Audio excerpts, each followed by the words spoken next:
columna y baluarte de la verdad, edificando con sana doctrina a la Iglesia de Cristo.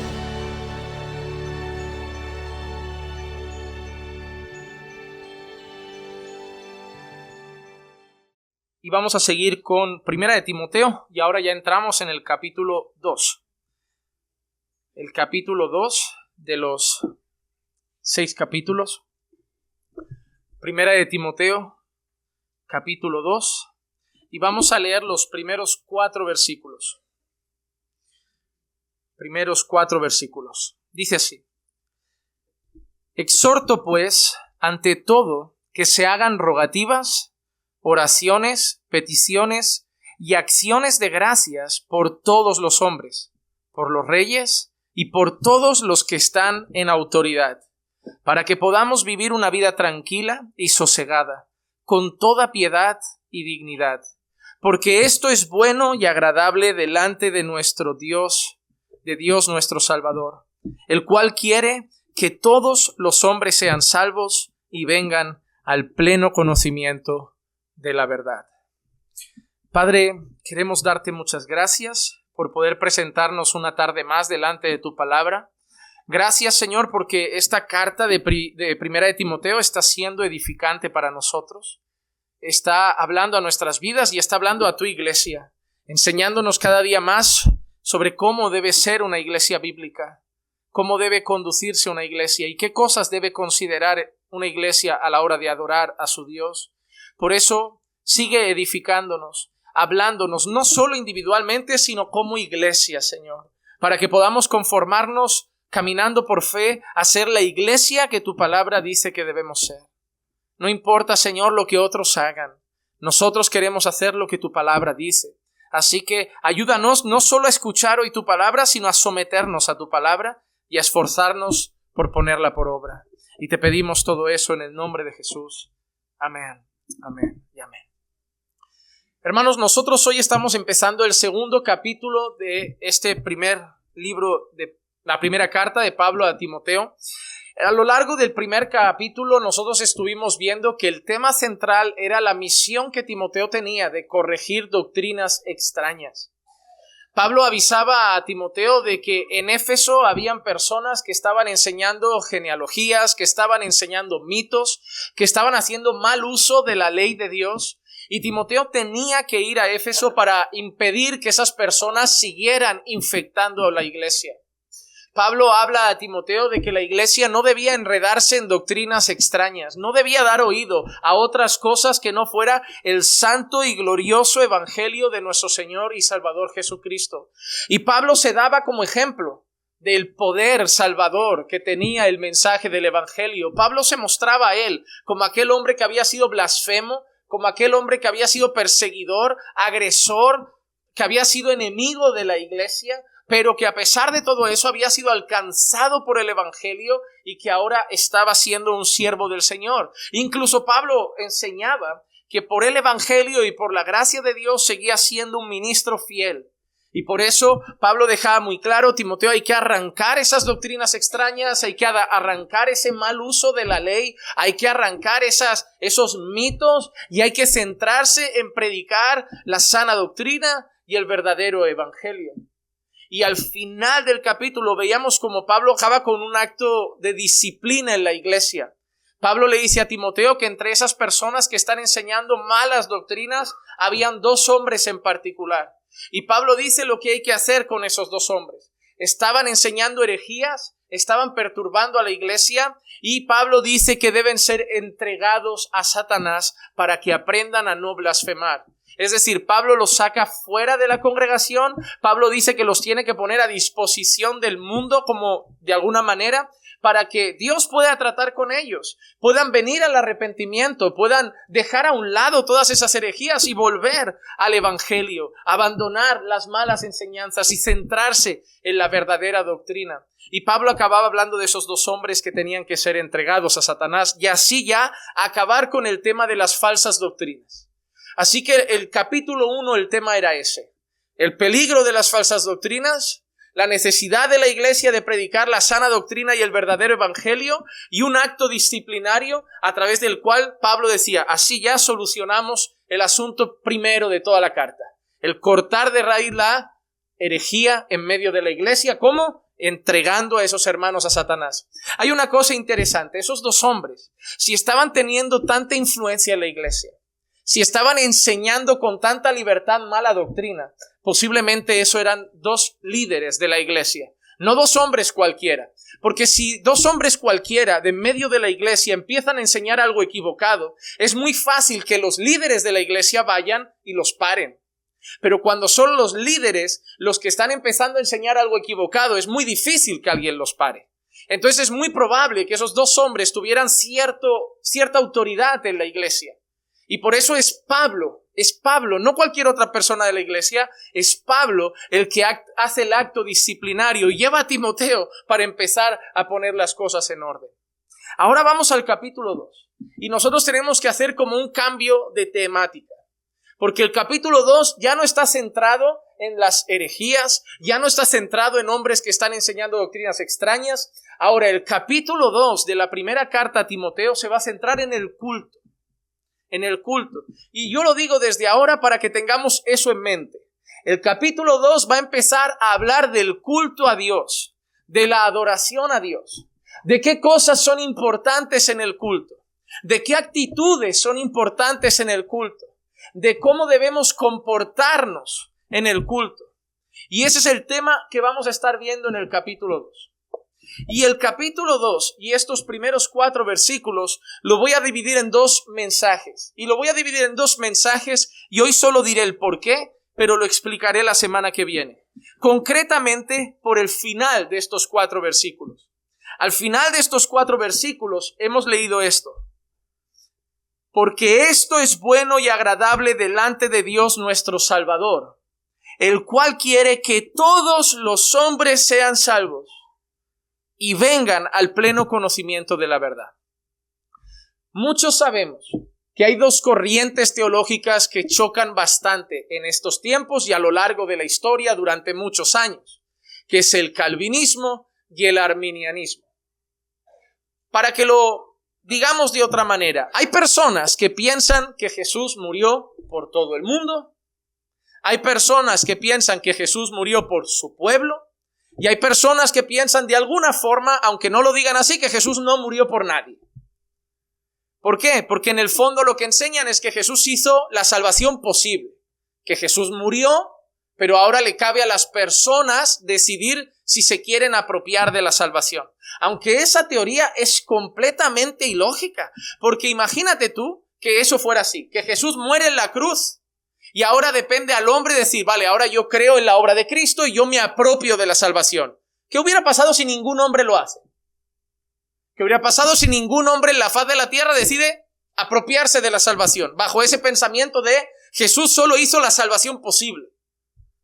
Imagínate que nadie se apropia de esa salvación, que nadie cree en la salvación, nadie cree en la obra de Cristo. Entonces nadie sería salvo. No. Pero esos son los 3 pensamientos que hay. Y uno de los textos que normalmente se levantan para decir todo el mundo es este. Que Dios quiere que todos los hombres sean salvos. Dios quiere que todos los hombres sean salvos y vengan al pleno conocimiento de la verdad. Como ese versículo lo suelen echar mucho en cara, ese versículo lo suelen utilizar para temas doctrinales mal utilizado, lo que voy a hacer es hoy centrarme en una parte de estos 4 versículos y la semana que viene solo voy a abordar ese versículo.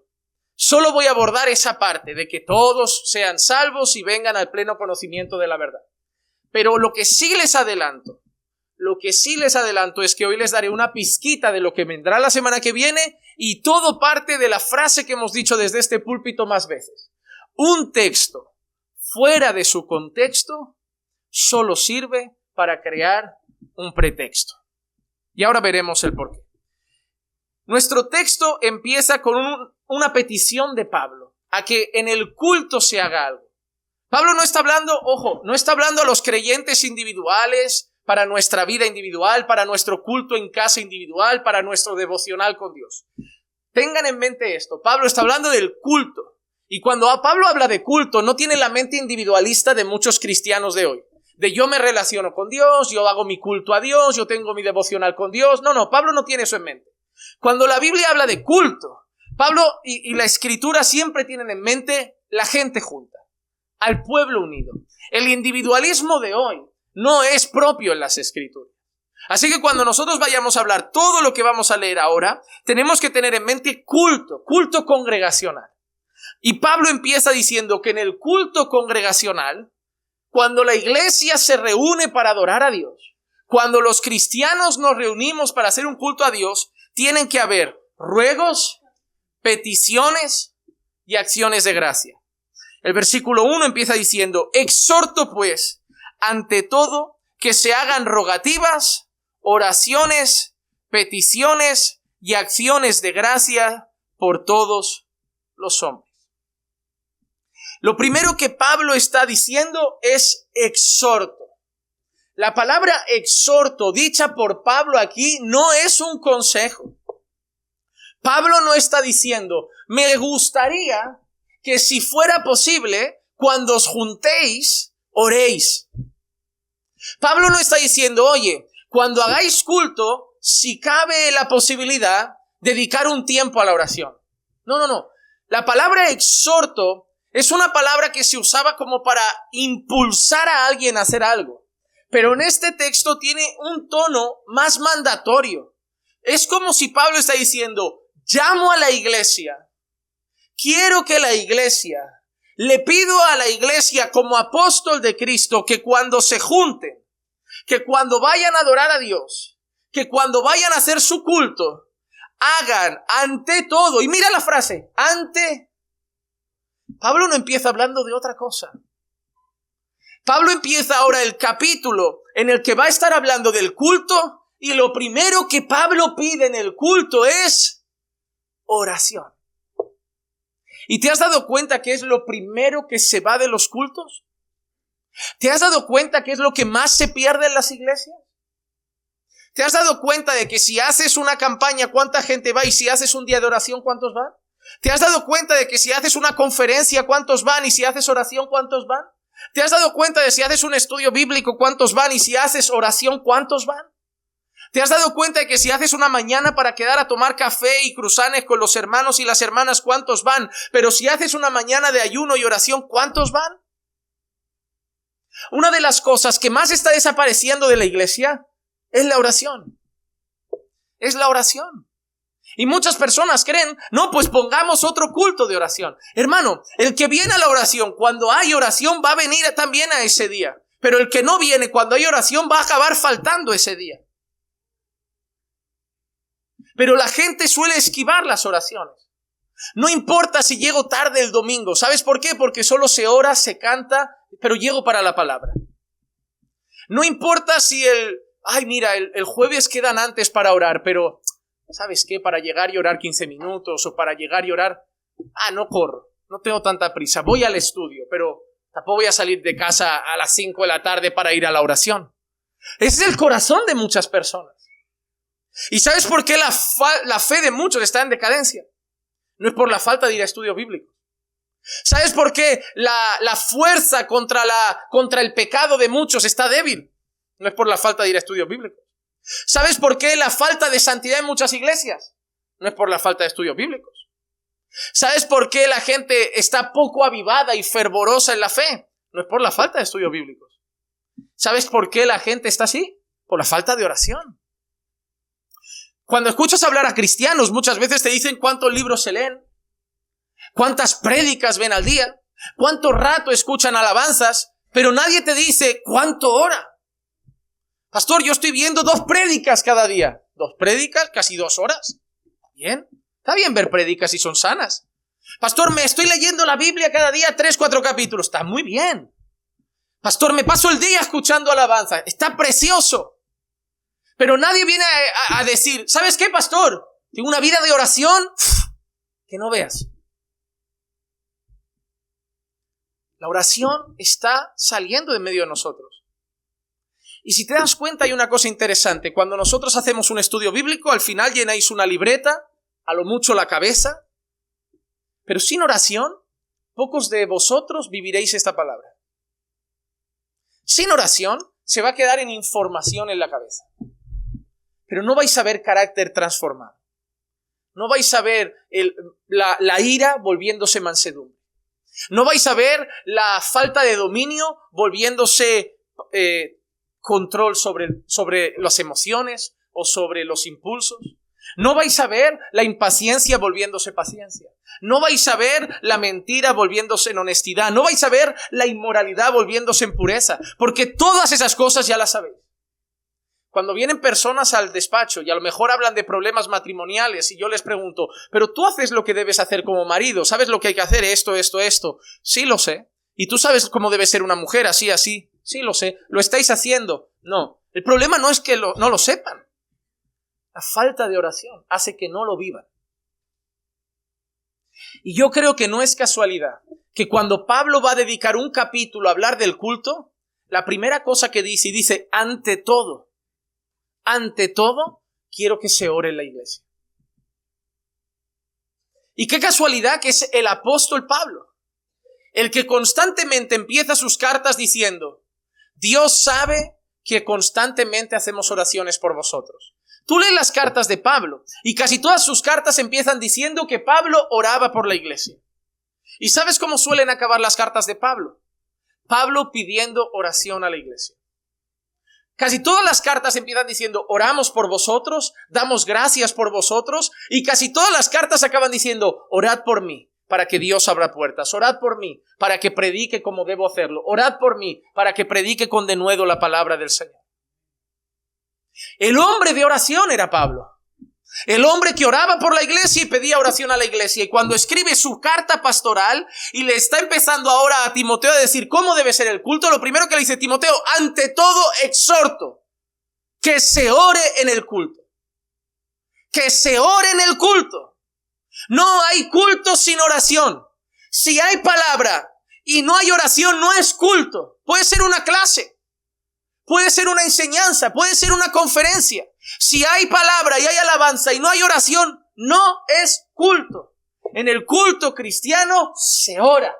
En el culto cristiano se presenta la vida de la iglesia al Señor. En el culto cristiano debe haber oración. Si no, no es culto. Si no, no es culto. Y Pablo empieza diciendo, ante todo pues, que se hagan rogativas, ruegos, pedir algo con actitud de ruego al Señor, oraciones, es una palabra que se utilizaba para hablar de manera general, de hablar con Dios, es la comunicación con Dios de manera general, peticiones, pedir cosas particulares y concretas al Señor y acciones de gracias. Una actitud de gratitud, dar gracias al Señor. ¿Y por qué quiere Pablo que se ruegue? ¿Por qué quiere Pablo que se hagan oraciones? ¿Por qué quiere Pablo que se pida? ¿Y por qué quiere Pablo que se dé gracias? Te lo dice al final. ¿Por qué? Por todos los hombres. ¿Recuerdas que antes te he dicho que la semana que viene veremos ese versículo, que un texto fuera de su contexto solo crea un pretexto? Mira cómo empieza el primer versículo. Por todos los hombres. Ahora déjame decirte una cosa. Y aplica la lógica. Que por favor nadie se ponga ni orgulloso ni cabezón. ¿Tú crees que Pablo le acaba de decir a la iglesia? Porque no está hablando a la iglesia del mundo. Le ha escrito a Éfeso. Le está dando instrucciones a Éfeso. Y Pablo le dice, quiero que se hagan peticiones, ruegos, oraciones y acciones de gracias por todos los hombres. ¿Tú crees que lo que Pablo le está diciendo a Éfeso y lo que entienden en Éfeso es... Ahora en cada culto hay que orar aquí por todos los ciudadanos del universo. ¿Tú crees que es eso? ¿Tú crees que Pablo le está diciendo, quiero que en cada culto se ore por todos los ciudadanos del universo? ¿Cuándo acaba ese culto? Tráeme las páginas amarillas de Barcelona, de Madrid, tráeme las de Perú, las de Ecuador, las de Bolivia, y uno por uno. Tú haz la A, yo hago la B, yo hago la X, tú haz la Z. No acabará el culto. Ya voy viendo por ahí que todos los hombres a lo mejor no significa cada persona de la faz del planeta. Pero una cosa queda clara en este primer punto. La oración en la iglesia es una prioridad. La oración en la iglesia es una prioridad. Efesios capítulo 6, versículo 18 dice así: con toda oración y súplica, orad en todo tiempo en el Espíritu, y así, velad con toda perseverancia y súplica por todos los santos. Por todos los santos. Mira qué dice Pablo: con toda oración y súplica. ¿Orad cuándo? En todo tiempo. Mira la vida de oración que Pablo quiere de nosotros. En todo tiempo. No le dice Pablo a los tesalonicenses: orad sin cesar. A los efesios: orad en todo tiempo y velad con toda perseverancia y súplica por todos los santos, por todos los creyentes. En Filipenses 4:6 Pablo dice: por nada estéis afanosos, antes bien, en todo, mediante oración y súplica con acción de gracias, sean dadas a conocer vuestras peticiones delante de Dios. Mira qué interesante. Pablo en ese versículo, que ojalá un día podamos hacer también la carta a los filipenses, es un precioso tesoro. Pablo en ese versículo da el remedio contra la ansiedad. En ese versículo Pablo está dando la cura contra la ansiedad. Pablo no está diciendo ve a terapia. Pablo no está diciendo ve al médico. Pablo no está diciendo toma tila. Pablo no está diciendo yo no estoy diciendo que tomarse una tila esté mal. Pero Pablo está diciendo dónde debemos buscar la fuente principal para combatir el afán, la fuente principal para combatir la ansiedad. Y la fuente principal no es un terapeuta, y la fuente principal no es la tila, y la fuente principal no es buscar calma en otro lado. Mediante oración y súplica. La fuente principal contra el afán y la ansiedad es orar. Es doblar rodilla. ¿Sabes lo que pasa? Ya no tenemos fe de que el Señor sana la ansiedad. Ya no tenemos fe de que el Señor cura la angustia. Ya no tenemos fe de que el Señor nos dará una paz que sobrepasa todo entendimiento. ¿Sabes por qué? Porque queremos orar una tardecita y que se nos pase el malestar. Es interesante. Queremos orar una tardecita y que se nos pase el malestar, pero las pastillas me las enchufo un mes. Queremos orar una tardecita y que se me pase el malestar, pero la tila me la bebo todas las noches. No, es orar un día, y otro día, y otro día, y 1 hora, y 2 horas, y si el sábado no hay trabajo, me encierro el sábado, y doblar mis rodillas sabiendo que el Señor dará una paz que sobrepasa todo entendimiento. Puede ser que no sea hoy, y no sea mañana, pero Dios es fiel, y su promesa está ahí. Lo que pasa es que yo no tengo fe, o quiero las cosas para ayer. Y no es así. El Señor no ha dicho que lo dará al instante, pero el Señor ha dicho que dará una paz. Que dará una paz. Mi paz os dejo, mi paz os doy, no os las doy como el mundo la da. Y ahí dice: por nada estéis afanosos. Nada es ni dinero, ni familia, ni trabajo, ni nada. Llevad todas vuestras súplicas a Dios. Llevad todas vuestras cargas a Dios. Presentad todas esas cosas a Dios. Así que en la carta a los Efesios, oración. En la carta a los Filipenses, oración. A los Tesalonicenses, orar sin cesar. Por eso Pablo, cuando empieza a hablar del culto, lo primero que dice: exhorto ante todo que se ore por todos los hombres. Que se pida por ellos, que se haga acción de gracias por ellos, que se ruegue por ellos, que se ore por ellos, por todos los hombres. Pero mira, ¿a qué se refiere con todos los hombres? Mira cómo empieza el versículo 2. Por los reyes y por todos los que están en autoridad. Ahora yo quiero que empieces a unir versículos. Exhorto ante todo que se hagan oraciones, rogativas, peticiones y acciones de gracias por todos los hombres, por los reyes y por los que están en la autoridad. Yo no sé si tú lo estás notando, pero lo que Pablo acaba de decir al principio, y ahora sí que tiene sentido, porque repito, ¿tú crees que Pablo está diciendo que oremos por cada ciudadano del universo cuando hagamos culto?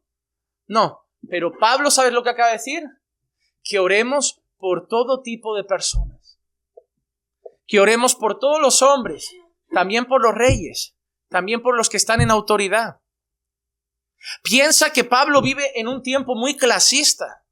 donde los ricos con los ricos y los pobres con los pobres. Piensa en la mente de Pablo. La mente de Pablo judío antes, ahora ya no, pero la mente de Pablo judío con judío, gentil con gentil, pobre con pobre, rico con rico. Es por eso que luego leemos, en Cristo ya no hay judío ni gentil, ya no hay esclavo ni libre, ya no hay hombre ni mujer, porque todos somos uno en Cristo. Pablo en ese texto no está anulando que no hay judíos, hay judíos. Pablo en ese texto no está anulando que hay hombres y mujeres, porque ese texto entonces parecería ideología de género. En Cristo ya no hay hombre ni mujer, somos uno. Pablo no está anulando que hay hombres y mujeres. Solo Pablo que está diciendo que ante los ojos de Dios, en Cristo Jesús, somos igualmente salvos, somos igualmente dignos, porque Dios no hace acepción de personas. ¿Eso es lo que está enseñando? Entonces lo que está haciendo, ahora piensa en una sociedad así. Los pobres con los pobres, los ricos con los ricos, los judíos con los judíos, los gentiles con los gentiles. Y Pablo llega con la instrucción de la oración y digo, quiero que cuando se ore por todos los hombres, también por los reyes, también por los que están en autoridad. Es lo que está diciendo Pablo, quiero que se ore por todo tipo de personas. Todo tipo de personas. Y Pablo especifica por los que están en autoridad. Amado hermano, Pablo no está preguntando Pablo no ha dicho esto. Quiero que se ore por todos los hombres, por los reyes y por todos los que están en autoridad, si son del partido político que habéis votado. Pablo no dice, quiero que se ore por todos los hombres, por los reyes y por los que están en autoridad, si son buenos gobernadores. Pablo no ha puesto comas ahí, Pablo no ha dicho si el gobernante es bueno. Pablo no ha dicho si el gobernante es de nuestro agrado. Porque ahora viene la joya de la corona. Pablo le acaba de decir a la iglesia, cuando estéis reunidos vas a orar por todos los hombres. Y también entre todos los hombres, que significa todo tipo de personas, también estoy incluyendo a los reyes y a los que están en autoridad. ¿Tú sabes cómo eso sentaría a estas personas? Porque tú no sabes quién estaba en autoridad ahí. Se llamaba Nerón. Y al lado de Nerón, Lula parece el fundador de una ONG. Al lado de Nerón, no sé, cualquier político comunista que esté hundiendo un país parece un buen político. Al lado de Nerón, es que si te dan a elegir entre Nerón y el de Podemos, yo voto a Pablo Iglesias. Al lado de Nerón. Pero es que quiero que entiendas, y estando Nerón al mando, Pablo le dice a la iglesia, vais a orar por Nerón. Y tú te quedas como, ya el cristianismo no me gusta tanto, porque me gustaba el cristianismo más revolucionario. Porque entonces se te despierta la vena de Judas, como digo yo.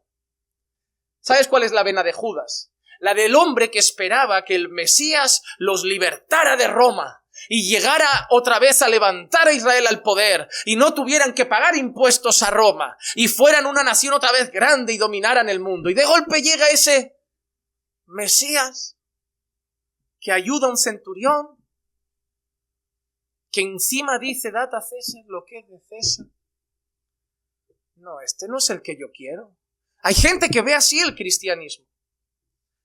Hay gente que cuando habla de autoridades cree que la Biblia está hablando de las autoridades que son buenas, que son de Dios.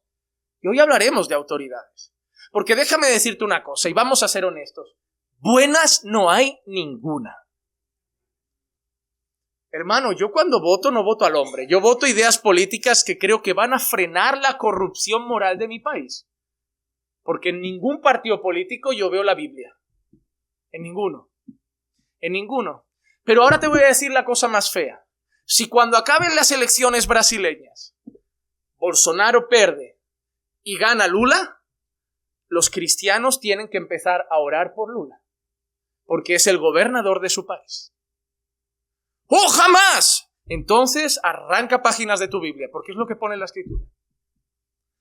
Pablo no ha dicho, estad a favor de él. Pablo no ha dicho, ahora os parecerá buena gente. Pablo no ha dicho, ahora vais a apoyarlo. No. ¿Qué ha dicho Pablo? orad por él. Tu hijo tampoco es cristiano, no lo vamos a odiar, hay que orar por él. ¿Y cuántos hijos son rebeldes? Y hay que orar por ellos. ¿Y cuántas personas han hecho mal en este mundo? ¿Y qué? Ahora el llamado cristiano es orar por los que nos parecen buenos y despreciar a los que nos parecen malos. Oramos por los buenos, que no hay nadie bueno. Y oramos por los terribles. Oramos por los malos y por los más malos. Es que Pablo no ha dicho que lo estemos apoyando y quiero que lo entiendan. Es una orden de Pablo, no me lo estoy inventando yo. No estoy de acuerdo, pastor. A mí cuando yo estoy enseñando esto y alguien piensa por dentro, yo no estoy de acuerdo, digo, ¿con quién?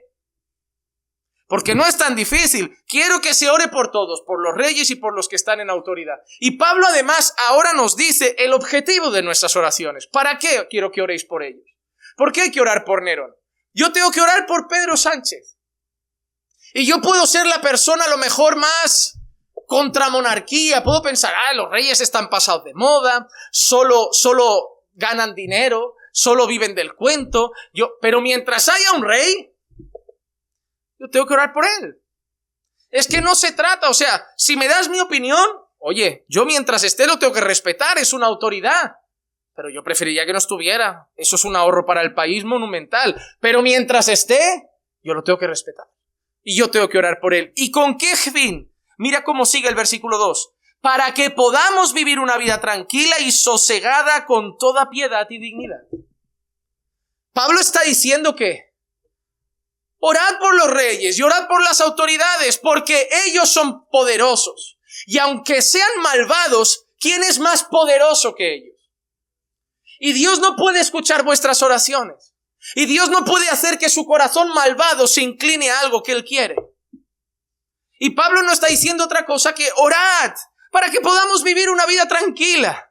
Orad para que podamos vivir una vida sosegada. ¿Sabes lo que está diciendo Pablo? Orad para que el Señor toque esos corazones y permita que podamos seguir teniendo culto. Y permita que podamos seguir teniendo libertad religiosa en el país. No nos gustan ya, pero orad para que al menos la economía del país no se derrumbe, para que al menos la gente pueda seguir teniendo un pan que llevarse a la boca. Orad para que el Señor les dé sabiduría. Orad para que el Señor guíe su corazón y lo mueva a permitir al menos la religión, aunque ellos no sean religiosos, pero que el Señor toque su corazón a decir, bueno, pero que cada uno profese su fe y al menos poder tener un culto tranquilo.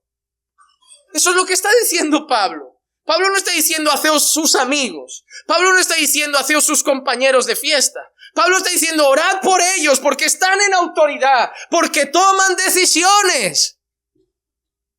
De ahí sale el decir se acabó el culto. De ahí sale se cierran las iglesias. De ahí sale impuestos para las iglesias. De ahí sale leyes contra las iglesias. Así que orad por ellos.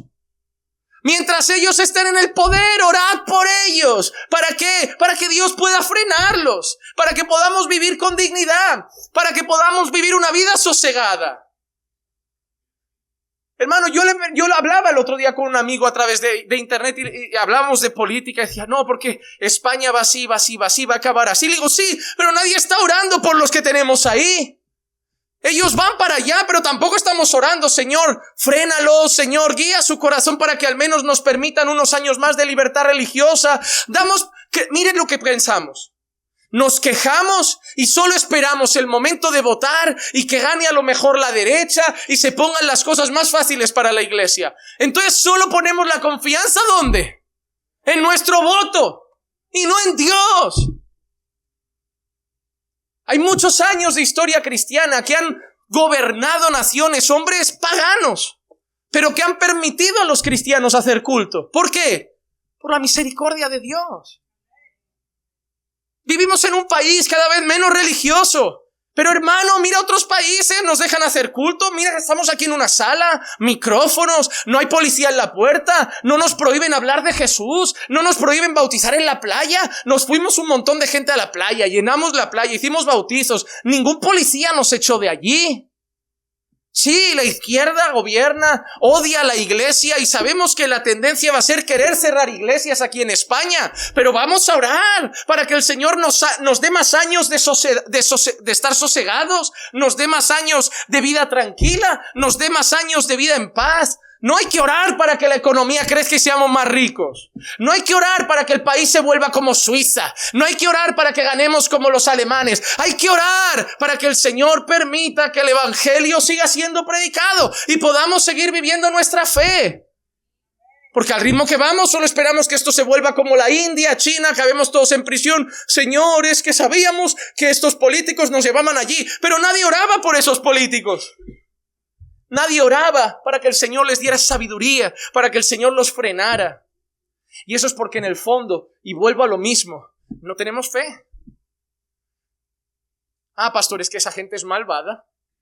¿De qué vale orar? Van a hacer lo que quieran. Tú también eras malvado y Dios cambió tu corazón. ¿Por qué Dios no puede mover el de ellos? ¿Por qué Dios no puede hacerlo? Yo he visto muchos corazones movidos por el Señor. Yo he visto mucha gente malvada que hoy ama a Dios. ¿Por qué Dios no puede hacerlo? Yo te diría que hay que orar por dos cosas. Hay que orar. En primer lugar, yo te hago una pregunta. ¿Oras por el bien de tu país? Mira Jeremías 29:7. Jeremías 29:7. Y buscad el bienestar de la ciudad a donde os he desterrado. El pueblo había sido, ¿qué? Desterrado, ¿eh? No se habían ido de vacaciones. No habían emigrado a buscar una mejor vida. Habían sido... ¿Y quién los había desterrado? ¿El corralito? No. El Señor. ¿Y sabes qué le dice el Señor? Sufre allí, mentalízate de quedarte un tiempo y vuelve. No, el Señor le dice, yo quiero que hagas algo. Yo te destierro a un sitio pagano. Te destierro a un sitio donde no se me adora. Y quiero que hagas algo. ¿El qué? Busca el bienestar de esa ciudad. Y ruega al Señor por ella. Porque mira qué dice el Señor. Porque en su bienestar vosotros también tendréis bienestar. Señor, ¿por qué me tienes que mandar allí? Ora para que vaya bien allí. Porque si le va bien a la ciudad y tuviese la ciudad, te irá bien a ti. Mira qué interesante. ¿Qué hacen los hermanos cuando la economía se complica? Me voy a otro país. ¿Qué hace la gente cuando las cosas se tuercen? Me vuelvo a mi país. Y mira qué está diciendo el Señor. Ora por el país donde te he puesto. Para que el país vaya bien. Porque si al país le va bien, a ti te irá bien.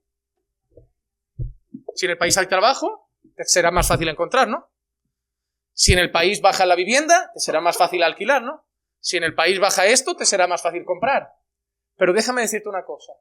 Dudo que muchos de vosotros estéis orando por el país. Porque la mayoría, como tenemos un ombligo más o menos así de grande, tirando así, ¿sabes? Pero más o menos así, de nuestros hijos, de nuestro trabajo, y si me apuras, de nuestros pastores e iglesia, no pasamos. Yo siempre digo que queremos saber los tesoros más profundos de la teología cuando las cosas más básicas no las hacemos, que es orar por la gente. Oramos por nuestros hijos, oramos por nuestros matrimonios, y oramos por nuestra iglesia, y cada vez que un hermano está enfermo, orá por mi madre, orá por mi prima, orá por mi abuela. Pero, ¿quién está orando por los políticos? Sé honesto contigo mismo. ¿Cuándo fue la última vez que doblaste tus rodillas por los políticos de tu país? ¿Cuál fue la última vez que rogaste a Dios por el bienestar de tu país? Y Pablo no lo ha dicho como una sugerencia. Pablo ha dicho que se debe hacer. Así que yo he sido convencido por el Señor de que cada vez que me acuerde, y espero que sean muchas, por lo menos un minuto los domingos cumpliremos el mandato de Dios. Porque si Pablo le está diciendo a Timoteo, cuando se haga culto, quiero que se ore por todos los hombres, por los reyes y por las autoridades, cada vez que me acuerde, aunque sea un minuto, nos reuniremos y oraremos por nuestras autoridades. Porque, Señor, hay que dar gracias que todavía nos podemos reunir.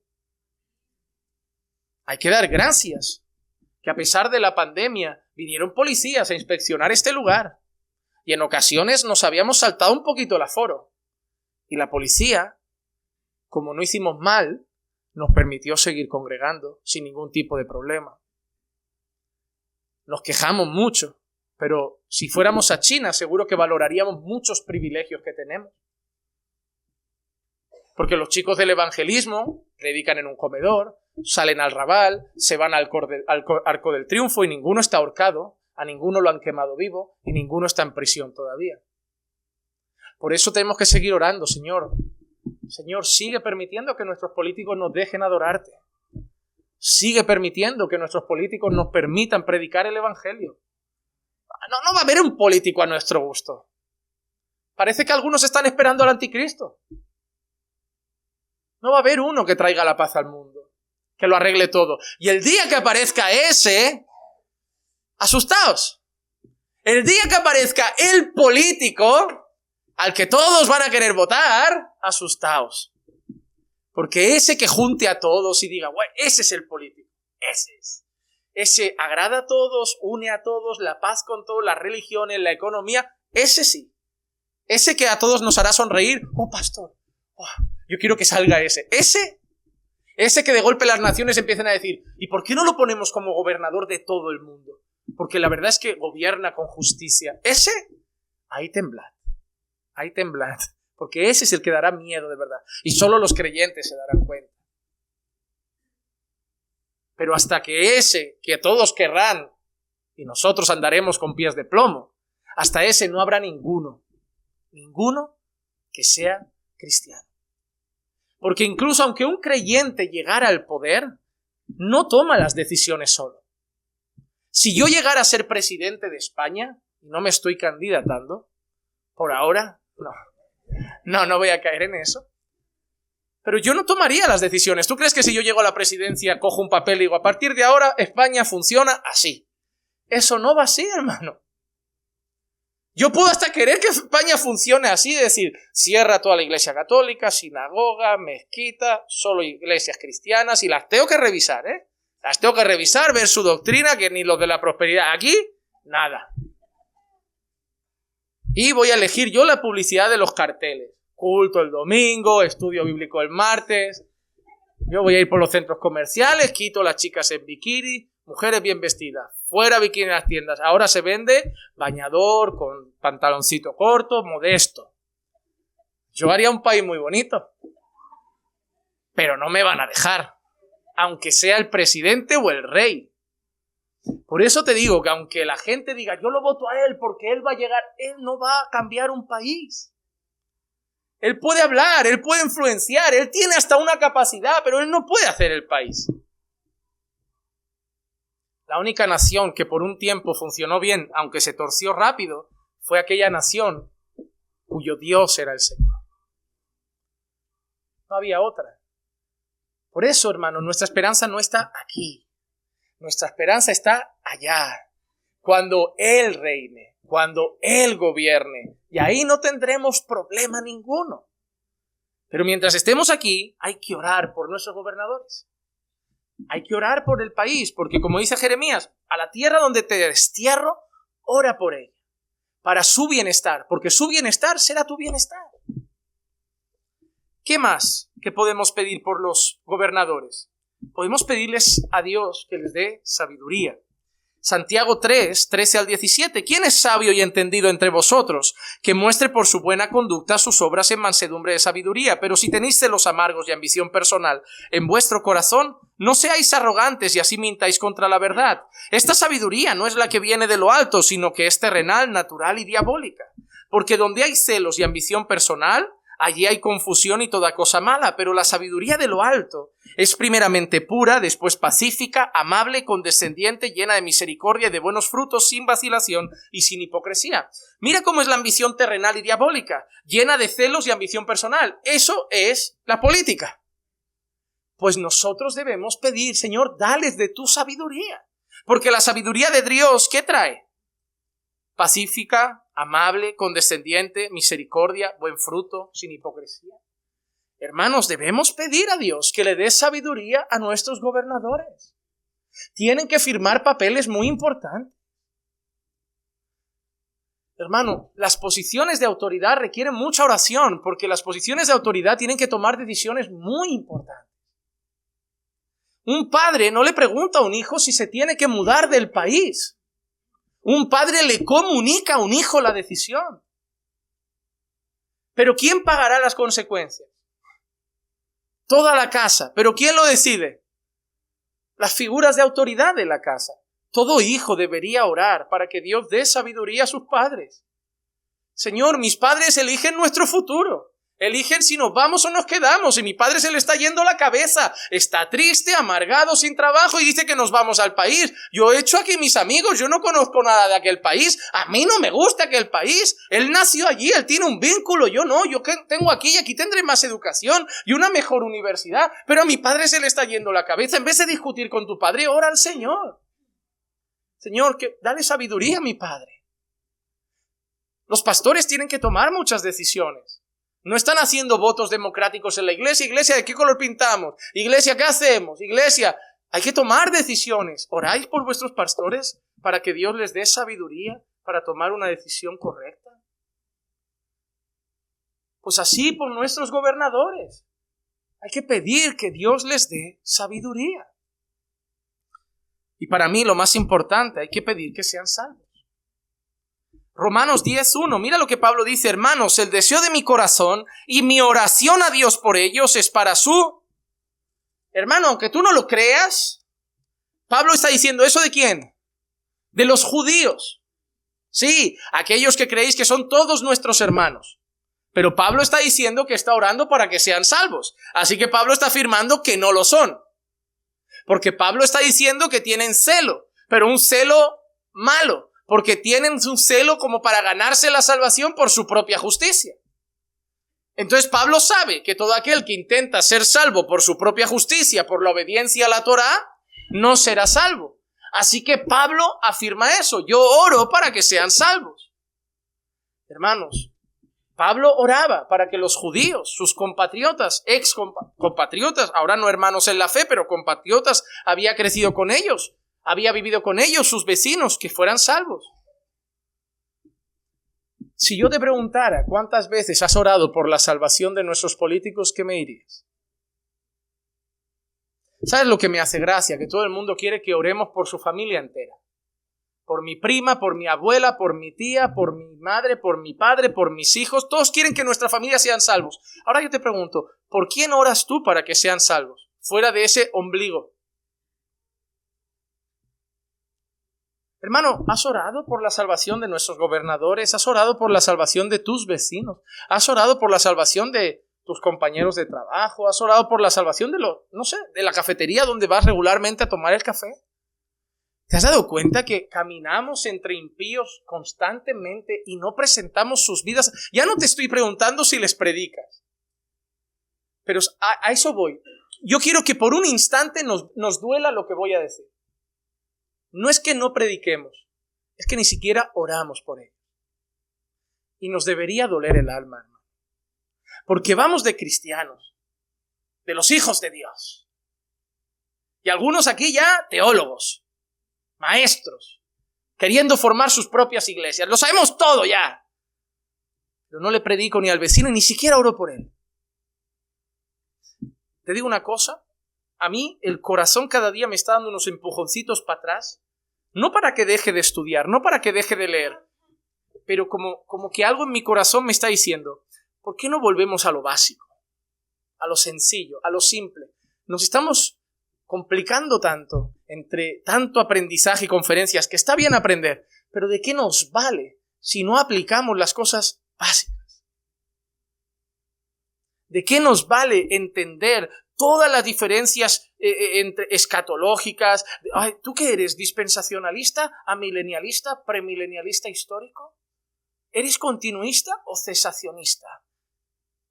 ¿De qué nos vale todos esos criterios, todas esas nomenclaturas, todas esas cosas teológicas que están bien, porque conocer la Escritura es lo mejor que hay? Pero si yo te pregunto, ¿de qué te vale saber todo eso? Y yo te hago la pregunta más simple. ¿Oras por los que están perdidos? ¿Les predicas el Evangelio? Nos debería doler el alma, hermanos. Nos debería doler el alma. Estamos llenando nuestras cabezas, pero se está secando el corazón. ¿Y sabes qué? Lo que yo te he dicho hoy, que debes orar por los gobernadores. No me importa si te gusta o no lo que he dicho. Lo vas a tener que hacer. Porque no es idea mía. Lo dice Pablo, inspirado por el Espíritu Santo. ¿Y sabes qué? Quizá a nosotros no nos guste, porque los gobernadores que van a ver muchas veces no nos gustan. Pero a Dios sí, porque en el versículo 3 dice, porque esto es bueno y agradable delante de Dios nuestro Salvador. ¿El qué es bueno y agradable delante de Dios nuestro Salvador? Que oremos por todos los hombres, por los reyes y por los que están en autoridad. Ahora yo te pregunto, ¿quieres agradar a Dios? Pues Dios quiere que oremos por ellos. Repito la diferencia. Dios no está diciendo que somos de su partido. Dios no está diciendo que apoyamos sus ideas. Dios ha dicho, orad por ellos para que tengamos una vida sosegada, para que nos vaya bien. Oremos por sabiduría. Oremos para que Dios frene la maldad de su corazón y oremos por su salvación. ¿Qué preferirías? ¿Qué preferirías? ¿Que Pedro Sánchez mañana dimitiera o que Pedro Sánchez mañana anunciara al mundo que se ha convertido a Cristo? ¿Qué preferirías?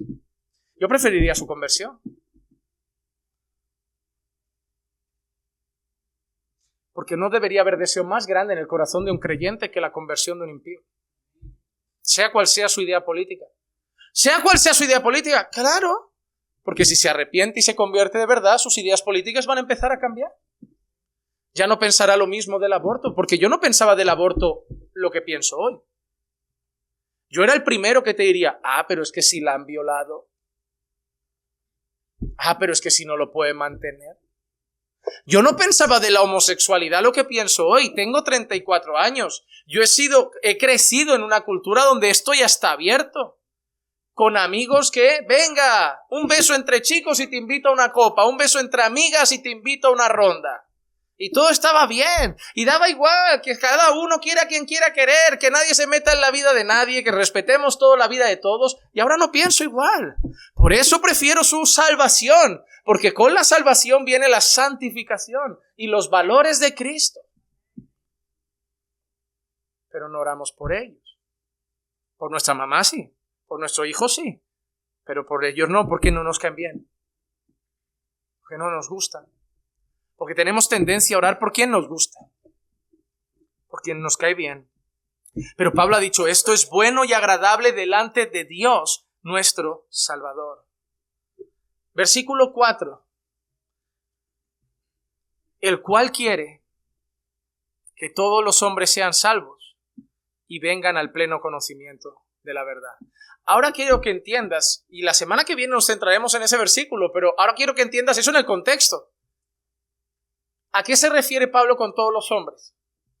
Orad por todos los hombres y por los reyes y por los gobernadores, los que están en autoridad. ¿Por qué? Porque Dios quiere que todos sean salvos y vengan al pleno conocimiento de la verdad. ¿Qué está diciendo Pablo con esto? Hermanos míos, Dios tiene salvos entre los pobres, pero también tiene salvos entre los reyes, entre los gobernadores. Dios quiere que gente de todo tipo sea salvo, porque Él allí tendrá un pueblo de toda lengua, tribu y nación.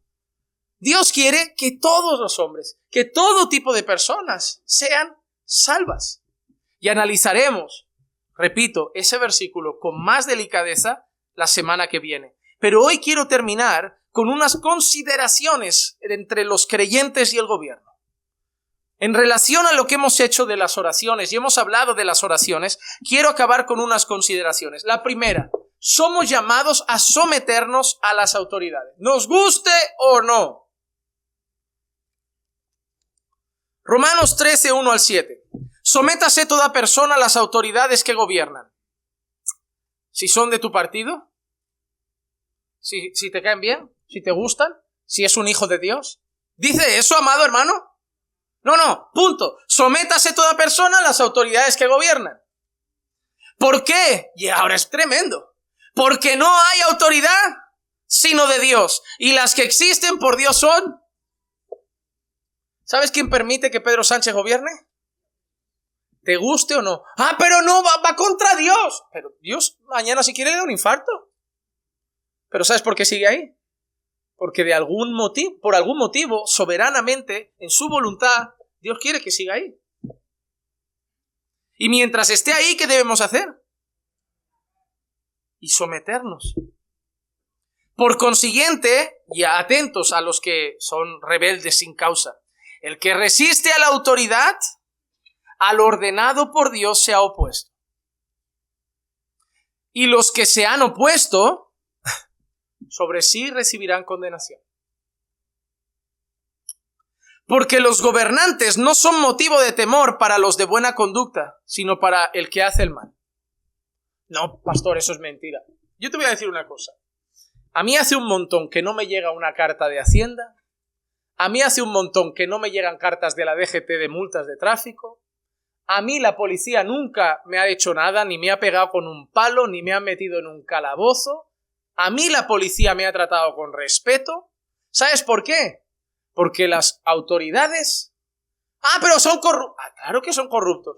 Pero yo no les he dado motivo para que me hagan nada. Así que yo con las autoridades no tengo ningún problema. Si hay un niño que se cuela en el metro y se pone farruco contra el de seguridad y el de seguridad da un palo, bien dado. Para eso están. ¿Tú crees que le va a decir, por favor, ¿podrías dejar de robar carteras? Sí, disculpe, ahora que me lo dice con tanta educación, me voy al vagón de al lado. No. Para eso están. Para eso están. Y deberían ser más rígidos con los ocupas que hay aquí abajo. Y deberían ser más rígidos con la mente. No, si para mí el problema no es que son muy rígidos, es que les falta rigidez. Pero a mi casa no van a venir a dar un palo. Porque yo no doy ningún problema a la autoridad. Luego iré al límite, hay un límite. Yo daré problemas a la autoridad cuando la autoridad me pida algo que vaya contra mi fe. Ahí le daré un problema a la autoridad. Yo le daré un problema a la autoridad cuando me llame Pedro Sánchez y me diga, Juan Manuel. Digo, sí, Pedro, dime. No creo que me llame así, me mandará una carta, pero la escena, ¿vale? Tú imagina la escena. A partir de mañana, Juanma, en tus sermones no se puede hablar de homosexualidad, nada de que el hombre es cabeza porque los tiempos han cambiado, empieza a incorporar más mujeres al ministerio pastoral porque las mujeres son dignas del mismo autoridad y poder. Digo, Pedro, ahí no. Pero Juan Manuel, entonces voy a ir con la ley. Digo, ahí no me puedo someter. Porque me tengo que someter primero a Dios. Pero si lo que me pides es que vaya a 120, iré a 120. Si me pides que pague el impuesto de circulación, te lo pago. Y aunque me parezcan impuestos grandes, si me pides que como autónomo te dé el 20% cada 3 meses, pues te lo doy. Puedo protestar en mi corazón, pero me voy a someter. Le daré a César lo que es de César. Pero cuando me pidas algo que vaya contra Dios, ahí no, Pedro. Ahí Dios va primero. Eso es la misma regla con los pastores, es la misma regla con los esposos, es la misma regla con los padres. Pero ¿sabes la mayoría de personas que piensan? Yo no me someto porque los políticos son malos. Yo no me someto al marido porque el marido es malo. Yo no me someto a mis padres porque mis padres son malos. Yo no me someto al pastor porque el pastor también es malo. Tú no te sometes ni a Dios. Porque al final vais a tener que reconocer que el problema es la palabra. Que vuestro corazón, poco santificado, tiene un serio problema con la palabra someterse. Pero si sois padres, os encanta que los hijos se sometan. Pero si sois esposos, os encanta que la esposa se someta. Y si fuerais la autoridad, os encantaría que el pueblo se someta. Porque el problema no es que nos honren. El problema es someternos. Porque nosotros somos rebeldes por naturaleza. Así que los mandatos de someterse a las autoridades te van a costar. Pero no busques pretexto para no hacerlo. Santifica tu corazón. Y sométete a tus autoridades, honra y obedece a tus pastores, sujétate a tu esposo y honra y obedece a tus padres. Siempre, a no ser que te pidan algo que vaya contra el Señor. En tal caso, obedece a Dios antes que a los hombres. Pero reconoce que el problema es nuestra rebeldía. Porque nunca va a haber un político a tu gusto, ni un padre a tu gusto. Ni un esposo a tu gusto, ni un pastor a tu gusto. Porque menos Jesucristo no ha existido nadie que lo haga todo bien. Todo esposo se equivoca, todo padre se equivoca, todo pastor se equivoca y todo político se equivoca. Menos Jesucristo, todos los hombres son torpes.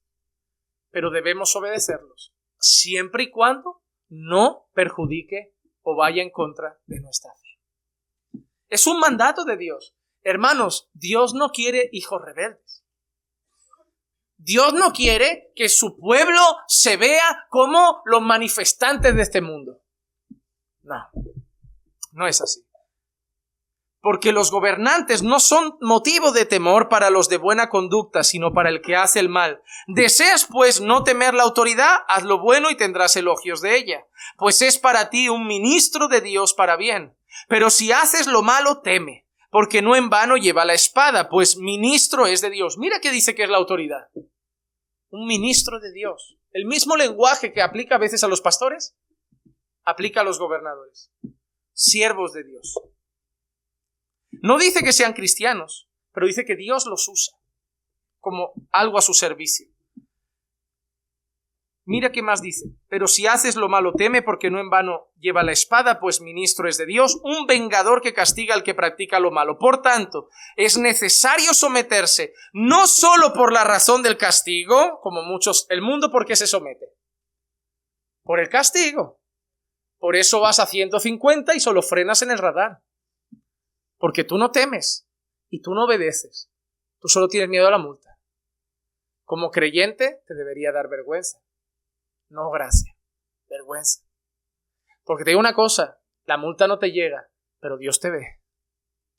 Y hay una norma y no la respetas. ¿Y sabes lo que ha dicho? Que aquel que no se somete viene a condenación. No le agrada a Dios, amado hermano. Imagínate Dios mirando como diciendo, ¿por qué hay necesidad de saltarse una norma de tráfico? Perjudica tu fe. Es que me gusta... Ya, pero hay una norma. A mí me gusta comer a la 1 de la madrugada, pero en mi casa se cena a las 10. A mí me gusta desayunar churros con chocolate todos los días, pero mi madre me da una tostada con jamón dulce. Son normas. La vida no es lo que me apetece, la vida no es lo que me gusta. Hay mucha gente que le gustaría así, pero la vida tiene normas, responsabilidades. Si cada uno hiciéramos lo que nos gusta, menudo caos. No solo por miedo al castigo, sino por causa de la conciencia. Pues por eso también pagáis impuestos, porque los gobernadores son servidores de Dios, dedicados precisamente a esto. Pagad a todos lo que debáis. Al que impuesto, impuesto. Al que tributo, tributo. Al que temor, temor. Y al que honor, honor. Pocas iglesias predican Romanos 13. Y pocas lo predican en Venezuela. Y pocas lo predican en Cuba.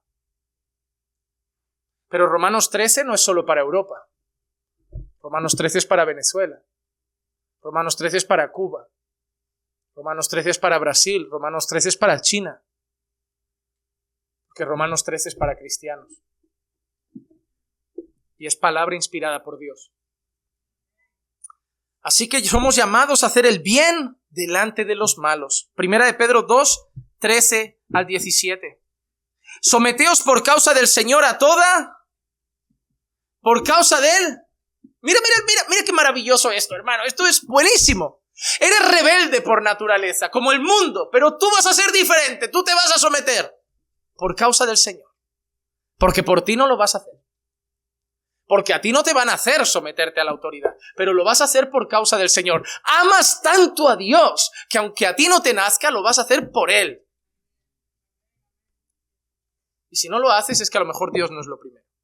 Y mira a quién, ya sea al rey, como autoridad, o a los gobernadores, como enviados por Él para castigo de los malhechores y alabanza de los que hacen el bien. Porque esta es la voluntad de Dios, que haciendo bien, hagáis enmudecer la ignorancia de los hombres insensatos. Andad como libres, pero no uséis la libertad como pretexto para la maldad, sino empleadla como siervos de Dios. Honrad a todos, amad a los hermanos, temed a Dios, y mira cómo acaba. Podría haber acabado con temed a Dios, pero ¿qué dice? Honrad a Felipe. Es nuestro, es el que nos toca. Si hay algún inglés aquí, pues al señor Charles. Pero es lo que toca, está escrito. Hermano, no podemos empezar a arrancar frases de la Biblia que no nos caen bien. ¿Te crees que los reyes de ayer eran buenos? Si tú crees que los reyes de aquella época eran más buenos que los nuestros, estás muy equivocado. Estudia historia.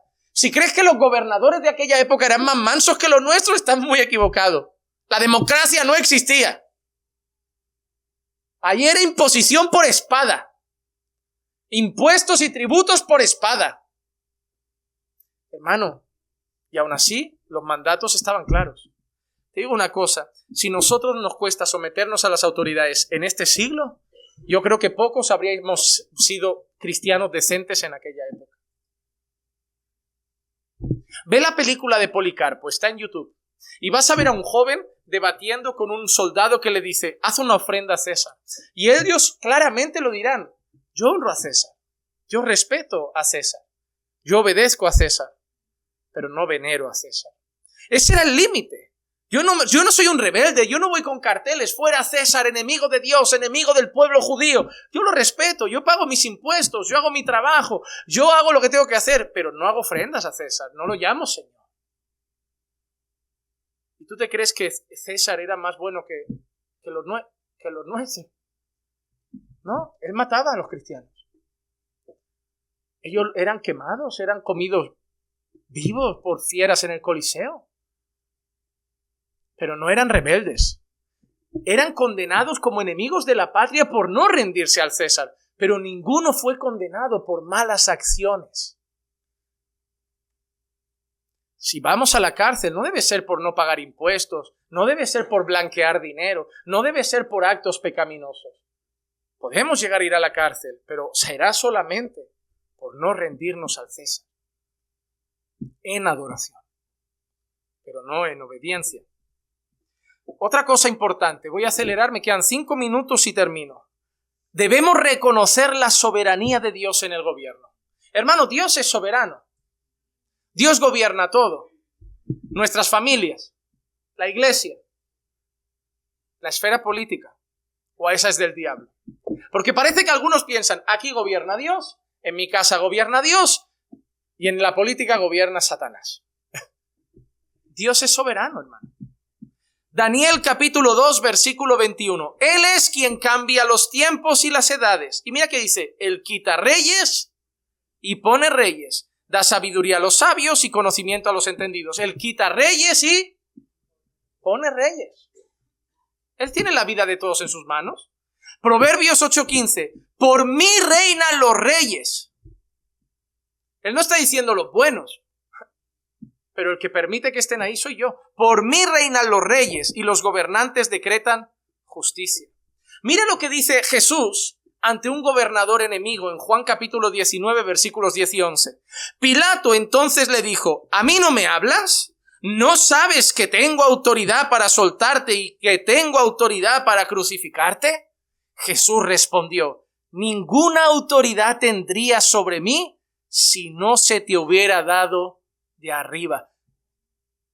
La autoridad de Pilato no se la dio el diablo. ¿Quién había puesto a Pilato en su lugar? Jesús le acaba de decir a Pilato. Cuando Pilato le dice, Jesús, tu vida está en mis manos, ¿no sabes que yo tengo autoridad? Jesús le dice, sí, la que te ha dado mi Padre. Él es un gobernador enemigo de los cristianos y aún así Jesús reconoce que el que lo permite estar ahí es Dios. Dios es soberano.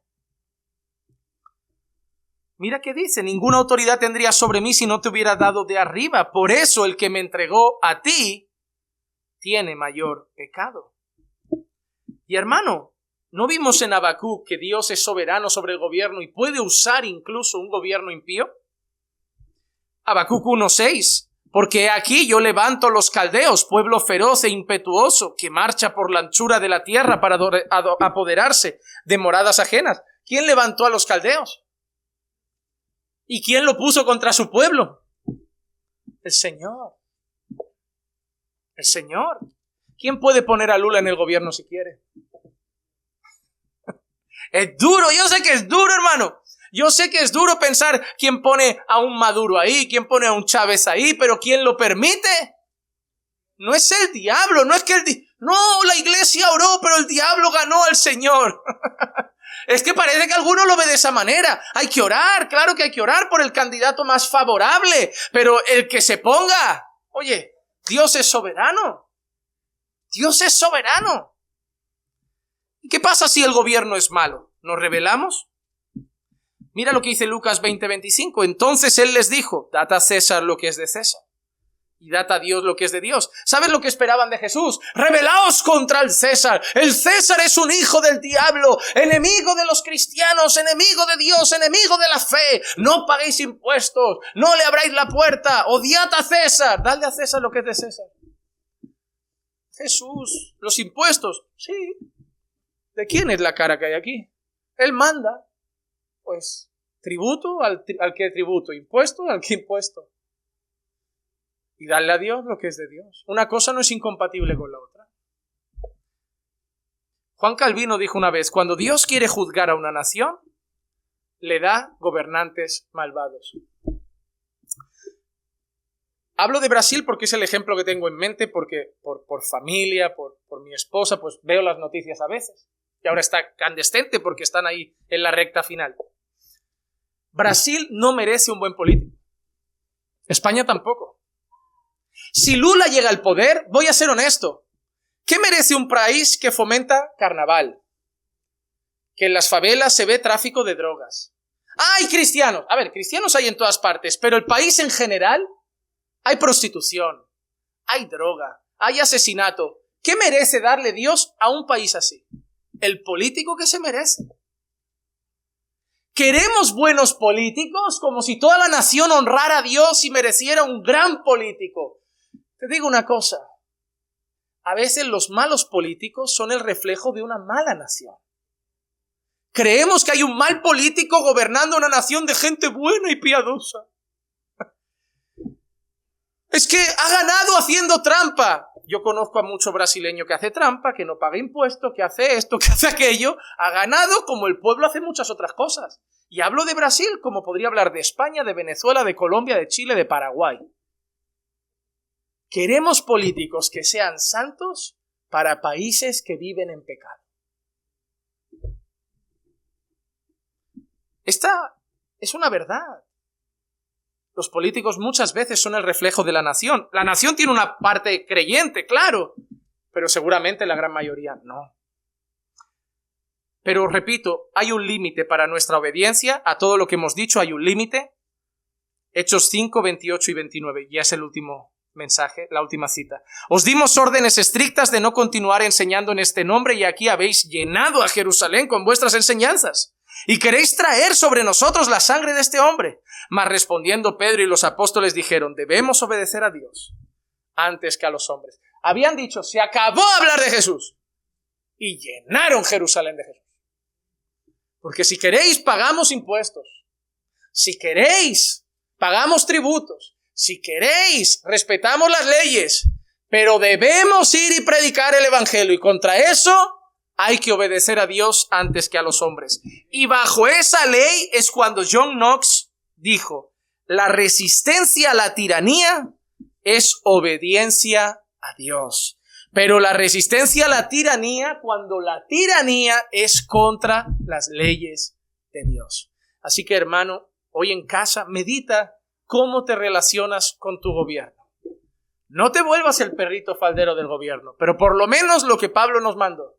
Oremos por nuestros gobernadores, oremos por nuestro país para que sean salvos, para que Dios le dé sabiduría y para que nos permitan seguir viviendo nuestra fe en paz y dignidad. Oremos. Padre, te damos gracias por tu palabra, gracias por la enseñanza que hemos podido compartir en esta tarde. Y terminamos, Señor, de la mejor manera que podemos terminar este mensaje, pidiéndote por nuestros gobernadores.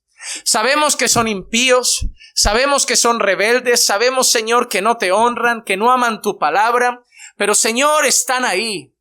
Y mientras estén ahí, son autoridad sobre la nación y debemos respetarlos y debemos honrarlos siempre que no nos pongan, Señor, un límite contra ti y tu palabra.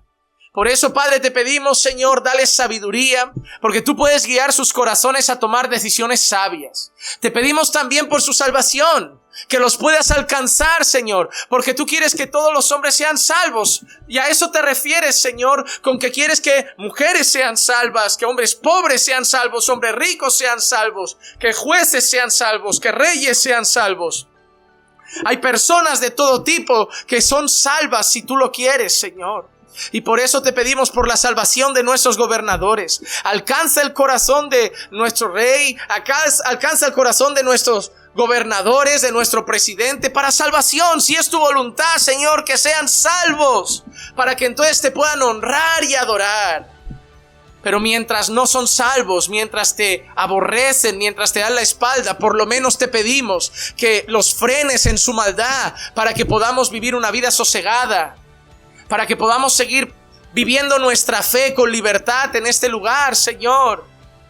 Y también, Señor, te pedimos por el bienestar de nuestro país, porque mientras nuestro país está bien, nosotros también estamos bien, Señor, porque su condición en cierta manera nos afecta a nuestro diario vivir.